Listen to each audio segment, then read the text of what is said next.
হালাই আমার 14-র মধ্যে খায় ফেলাইছিল। শাহিন নদীর গুলোকে ধরে ফেল।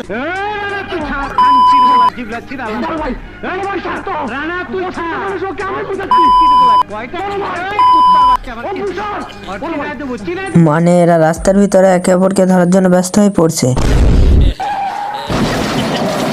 মানে বেশি বাদরাম করলে যা হয়, গাড়ি এসে তিনজনেরই ভগল নীলা শান্ত করে দিয়েছে। শেষমেশ তিনজনই হসপিটালে ভর্তি। আরে এ কি, এদের তো তিনজনেরই ডান পা ভাঙছে।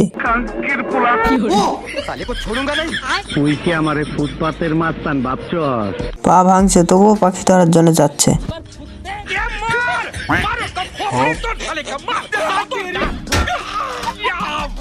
साले को बम से उड़ा दूंगा। নার্স এসে রাত শুনছে, এই জন্য পালাইতেছে। নার্স এসে দেখে বিড়াল ঘুমাইতেছে। এ বলো আবার পাখি ধরতে যাই।